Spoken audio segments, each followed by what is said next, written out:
Welcome to Portsmouth Insights. I'm your host, Rob Lauer, and I'm walking along the path of history here in Old Town Portsmouth. The path begins at one of the nation's oldest Navy facilities, the Naval Medical Center.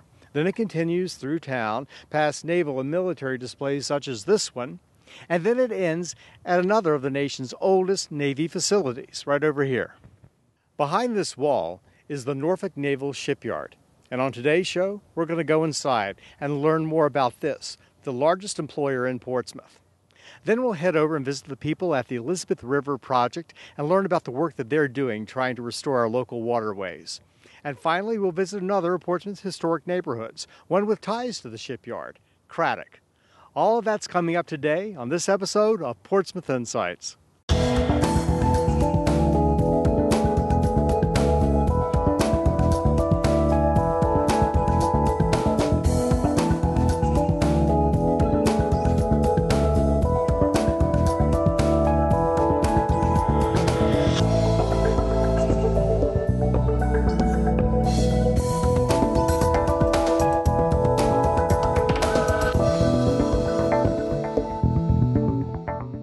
Welcome back to Portsmouth Insights.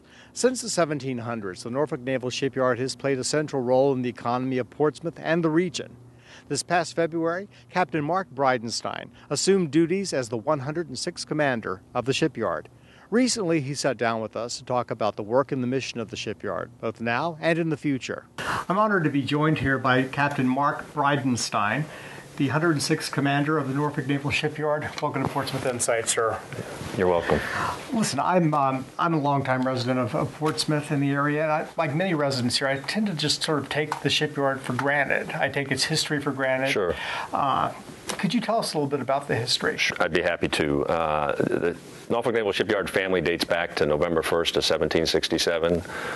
So we've got just under 245 years of history here. Not too many institutions in the country can claim to have originated during the time of George Washington, and we're real proud of our history. Our history includes a lot of firsts. Our shipyard launched the first battleship for the Navy in 1892. That was the USS Texas. We also launched the first modern cruiser, USS Raleigh, in the same year, 1892. In 1922, we launched the first aircraft carrier, USS Langley. We are also proud to have had the first functioning dry dock in the Western Hemisphere, our Dry Dock 1, which is still functional in limited use today. So a lot of firsts. Most of our history that I discuss is related to new construction and building ships. In 1953, we transitioned from new construction work to primarily repair and modernization. So that's our primary mission area right now, is repair and modernization of the Navy's fleet. Okay. Well, how many people does the shipyard currently employ? So the shipyard has roughly 9,000 civilian employees today, so government civilian employees. We have roughly 800 military that work at the shipyard. Over the last 3 years, we've hired roughly 3,000 new employees, civilian employees, into the shipyard. So if you do some of the math, that's about a third of the workforce, the civilian workforce, that's brand new to the shipyard. And that brings with it its own challenges that we're working through. But we've been growing in size over the last couple of years. At the end of this fiscal year, we will steady out on our civilian workforce, which means we will continue to hire, but only to meet the attrition, folks that retire or move on to other jobs. And annually, that amounts to about 500, 550 new employees just to make up for attrition, to keep a steady state number of employees in a shipyard. Okay, I know that both of my grandfathers back in the 30s moved here to work in the shipyard. There were things like, pipe fitters and sheet metal workers and things like that. I know the technology has changed so much. Right. So what sorts of skills and technologies, knowledge do you look for in employees? Good question. Lots of opportunity here. A lot of the traditional tradesmen that I think many of the viewers would be familiar with, pipe fitters, welders, machinists. We have about 25 different production trade skill areas that we hire and employ people in here at the shipyard. but we're really like a little city within the city of Portsmouth, and we have our own post office, we have a legal staff, we have a public affairs office, we have an audio-visual department with videographers and photographers. Lots of opportunities for those 9,000 people and those that we hire each year. It's not just the blue-collar, wrench-turning sort of workforce. We do have plenty of white-collar employees as well. Some of those that I mentioned, engineers, nuclear engineers, non-nuclear engineers, environmental engineers. So lots of different talent, lots of diversity of both thought and talent here at the shipyard. And I think that's what really makes us successful. Yeah. Well, given how long the shipyard has been in business, how are you adapting to meet the needs of the 21st century Navy? Sure. With that workforce being relatively new to the shipyard and us wanting to make sure that we're aligned with the fleet's goals for the 21st century and supplying the maintenance for the ships of the Navy, the leadership team at the shipyard put together 3 strategic goals for this fiscal year. The first of which is transforming our shipyard into a learning organization. And what that really means is every individual in the shipyard and the organizational units that they work in continuously learning how to do their job better.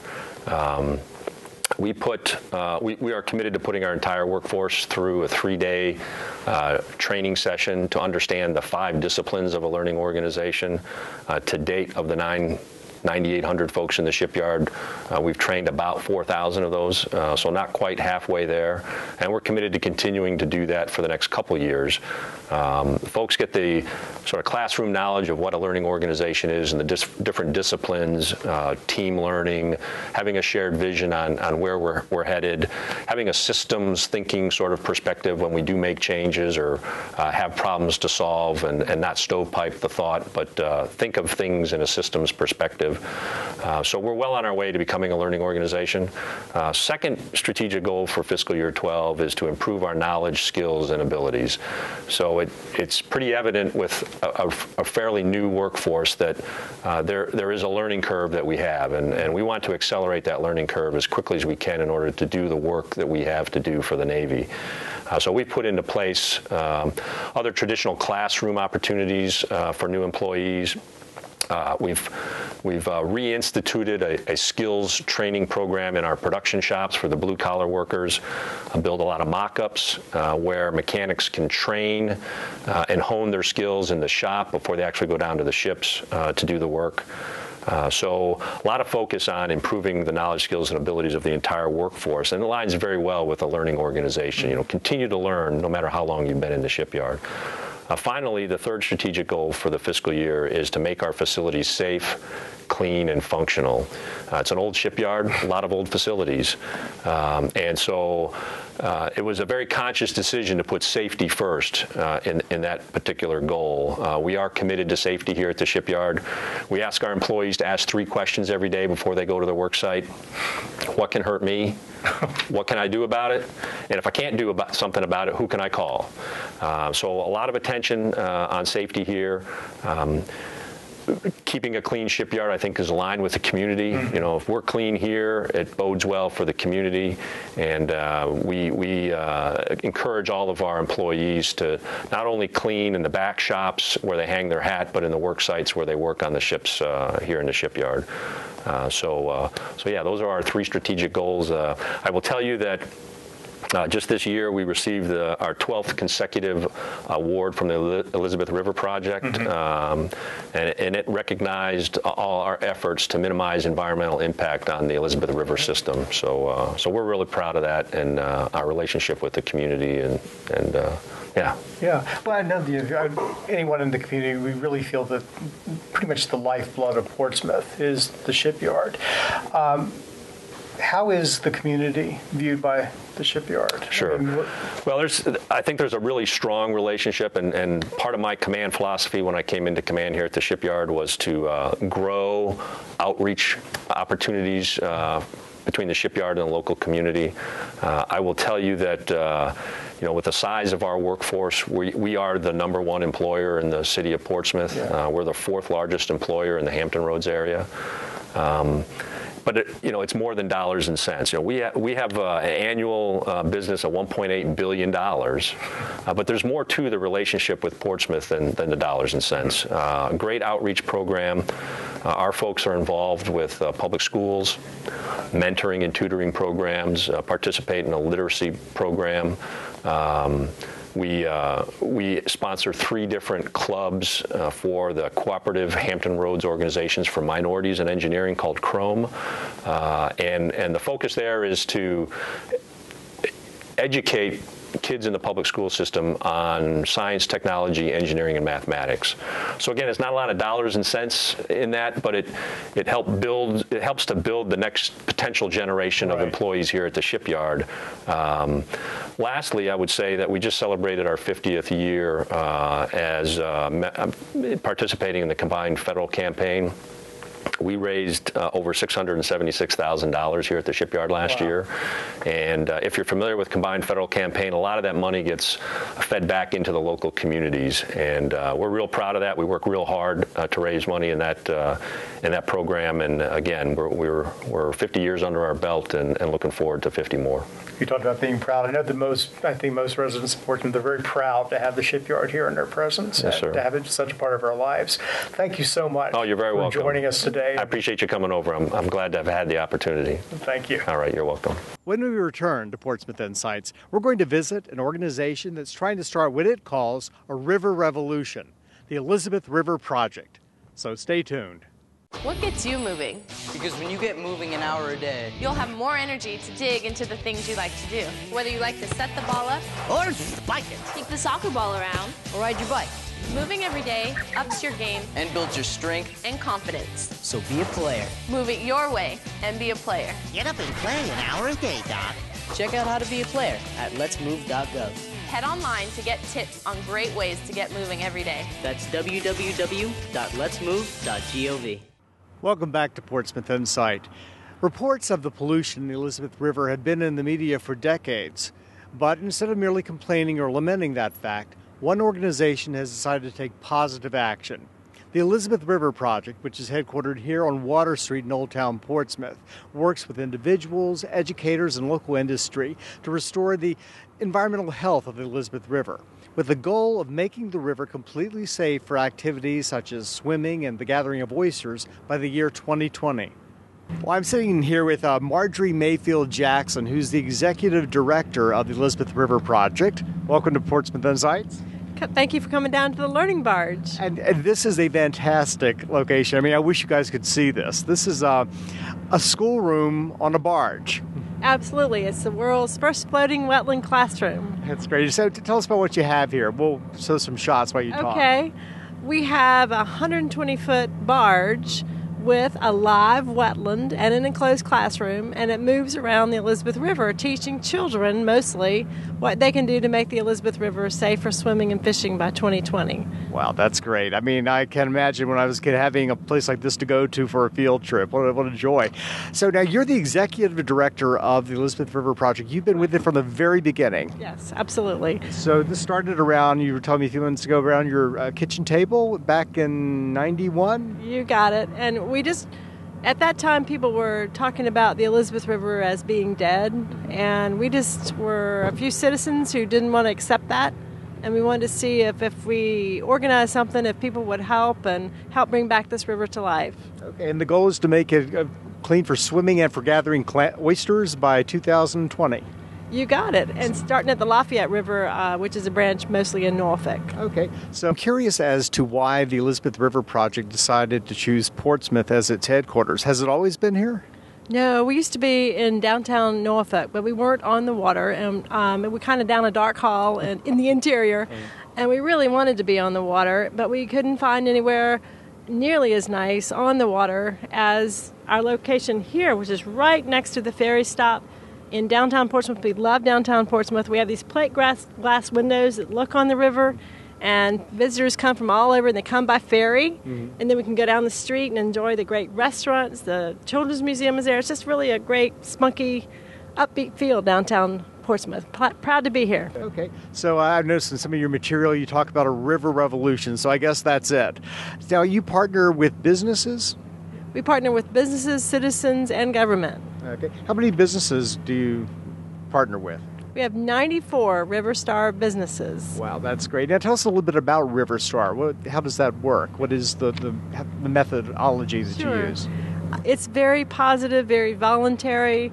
It's the opposite of government cracking down on you. It's about doing right by the river because you care and because it's the right thing to do, and because in the case of businesses, it's good for the bottom line usually to prevent pollution before it occurs. Right. Now, I understand also that you promote what we call green living, clean living, respectful of the environment. What are some tips that the Elizabeth River Project suggests that the average homeowner do around here to help the environment and help the river? Sure. We have a new program for the homeowner called Riverstar Homes. And we actually have over 900 Riverstar homes now. And we give them a beautiful yard flag. Which there's one behind us. There's one behind us. And you might have seen these blue flags. They're sprouting up all over the area. And it means you're starting with 7 easy things that you can do at home to help the Elizabeth River. Everything from picking up after your pet, because poo from your dog actually is a source of bacteria that makes the river not swimmable, to reducing your use of lawn fertilizer. And we teach people the proper way to keep a healthy lawn so you don't need so much fertilizer, to just don't put grease down your sink. Some common sense things like that really do make a difference. And you can find them at riverstarhomes.org. Okay, riverstarhomes.org. Absolutely. All right, great. And now, was wondering, you have some things coming up in the near future. A big project that's coming to fruition, I believe, later this year. We do, right here in Portsmouth. We're very excited about that. We've had a big focus on Paradise Creek. I know you have another show going about Craddock and the history of Craddock. And we've been working in Craddock on Paradise Creek, which is a branch of the Elizabeth River, for about a decade.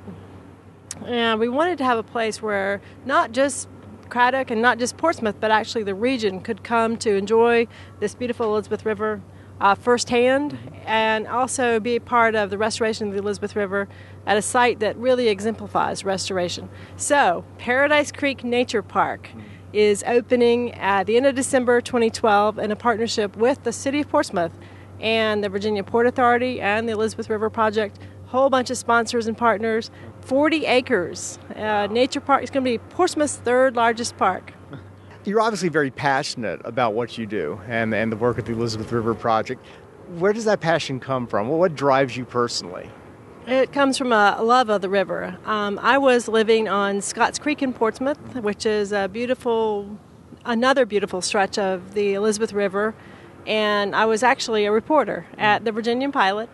And I would come home and go out on my dock at night or in the evening, and there would be herons roosting and mullet jumping, and it looked beautiful and very calming and good for the soul, but I knew the fish had cancer. And to me, that was just not acceptable. That wasn't the kind of community I wanted to live in, where we didn't take care of our river. So that inspired me to actually quit my job at the Pilot and start this organization. And it's going strong after all these years. How close do you think you are to the 220 goal? Well, what's really exciting is I was mentioning the Lafayette branch in Norfolk. We started there with a shorter term goal of 2014 to be swimmable and fishable. And we have some really exciting data showing we're getting very close. Okay. Now, if individuals watching this or if businessmen are interested in getting involved with the Elizabeth River Project, what should they do? Call us 399-7487 or visit our website, which is our main website is elizabethriver.org. And we would love to have more Riverstar businesses and more Riverstar homes and actually more Riverstar schools. Well, great. All of those are great programs to get involved with. Or you can be a member. Great. And are there set rates for membership? Is it by donation? How does that work? Sure. Donations start at $35, and they really make possible all this restoration work that we do, and it's very important support. Yeah, and I'm totally impressed also not just by the partnerships with businesses and all this, but also just the educational aspect of all of this. There isn't probably a morning in the week where I don't come down here and see school kids lined up to get on the learning barge and learn more about the environment here on the Elizabeth River. We booked a capacity on this learning barge. We see about 120 students a day, over 5,000 students a year. And they have a big time, and they go home knowing a lot more about what they can do to help the Elizabeth River. Well, thank you for joining us today and telling us all about your work, and good luck with it. Thanks so much. All right. If you'd like to learn more about the Elizabeth River Project and its work, log on to www.elizabethriver.org. When we return, we'll look at another one of Portsmouth's historic neighborhoods, Craddock. That's coming up next on Portsmouth Insights.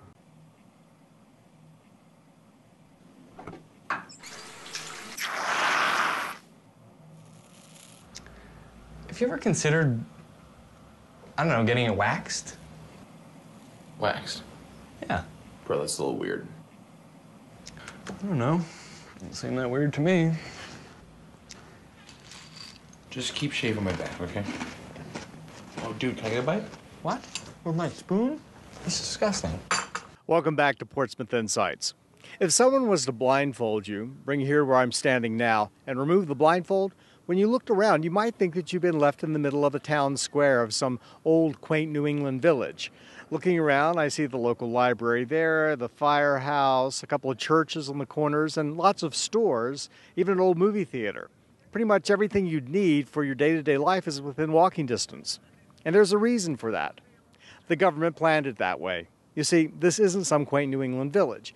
This is Craddock, the nation's first federally planned community, built here in Portsmouth during World War I to house shipyard workers and their families.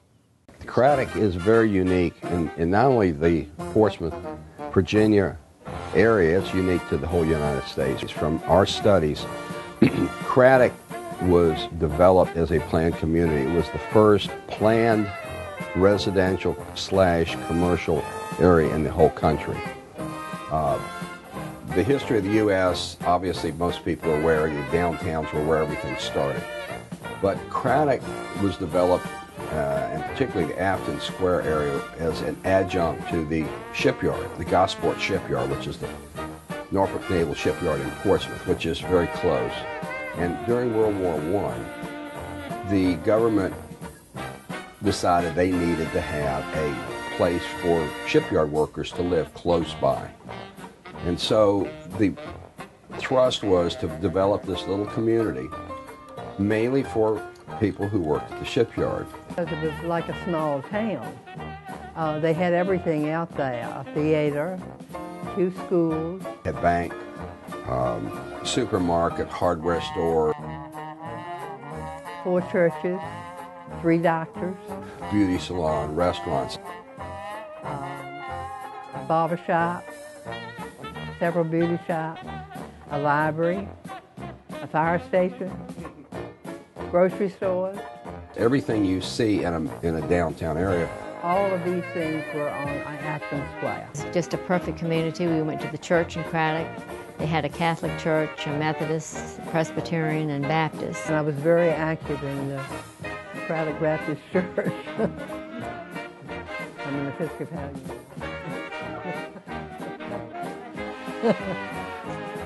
Craddock was a haven for elementary students at that time. It was always a special thing when you got out of school at 3 o'clock that everybody would run to Graham's drugstore and try to get a booth there before somebody else got it from you.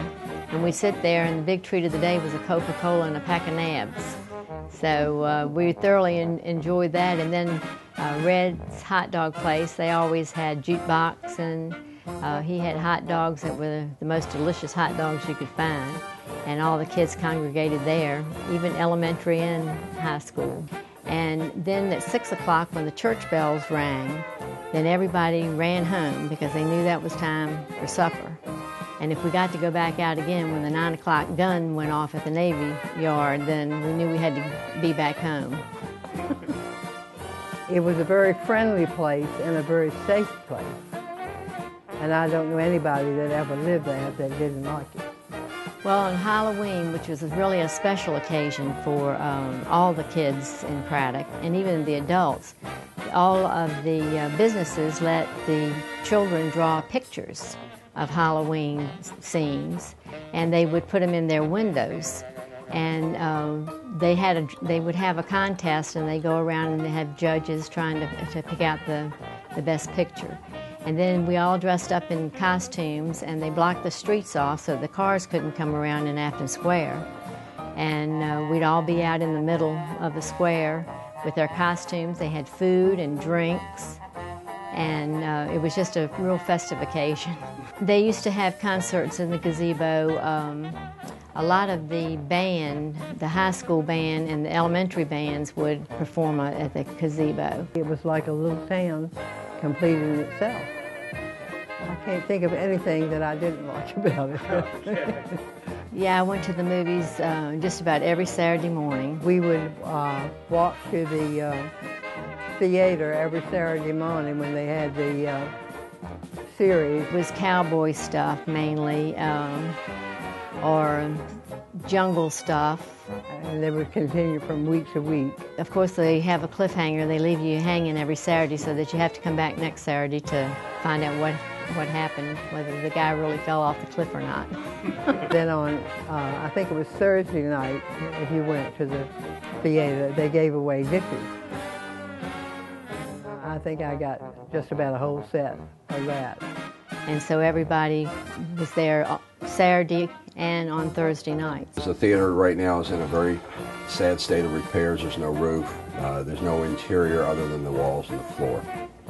So the idea is that we'll take the theater, bring in tradespeople, carpenters, plasterers, electricians, plumbers, that will actually do the work, but instead of them bringing in full crews, we'll find folks who are interested in learning a trade. So we're going to do connections with both TCC, the school system, and in fact anyone who is interested, whether you're 18 or 58 or whatever. We're not going to limit it to just young people, because there's a lot of older folks who are either retired or out of work or would like to learn a new trade. So what we'll do is we'll have a training facility in which we'll actually be restoring the theater. Once the theater is restored, the idea is to operate it as a nonprofit, but to do films, movies, and dinner. We'd also have people work there that want to learn what we call the hospitality industry, which is servers, people who want to learn how to cook. So it's like going to culinary school or hospitality school. We will have folks continually moving in and out of the operation to learn whatever trade or business they want to learn. So the idea is that we could use a theater for many different functions, but set up as a nonprofit. We would in turn be able to get tax-free donations to keep us operational. The whole Afton Square is really a treasure. I grew up in Norfolk and went to Blair and Maury High School. And back in the 50s, and I graduated in '62, Ghent was not on the map. Today, of course, everybody in Tidewater and the whole Eastern Virginia are aware of what Ghent is. So there's no reason that the Craddock Afton area cannot become that in the future. What it takes is a starter. We call it a Kickstarter, where we have one thing, whether it's a business or a special venue, to actually get the area on a upward path. And I think that this theater can be that catalyst for the Afton Square area. We'd like to thank all of our guests who joined us today. As is our custom here, we asked them to share with you what they would like you to know about Portsmouth. So let's hear what they had to say. We have probably the most unique residential/commercial area in Old Town, because I live 3 blocks from the theater in an 1880 house, which is actually a newer house for Old Town. And we have very historic properties that are beautiful residential structures that are located right downtown. And outside of Old Town Alexandria, which is in the D.C. area, there's nothing like it. Richmond has theirs, but it's actually way outside of downtown. And Norfolk is rebuilding theirs, but they do not have the historic nature and the concentration of old homes and beautiful old homes right in Old Town. So this is something that's unique to Portsmouth. As you can see, these folks take a lot of pride in Portsmouth, but don't take their word for it. Come to Portsmouth. See what all the talk is about. I'm Rob Lauer. Join me next time on the next episode of Portsmouth Insights.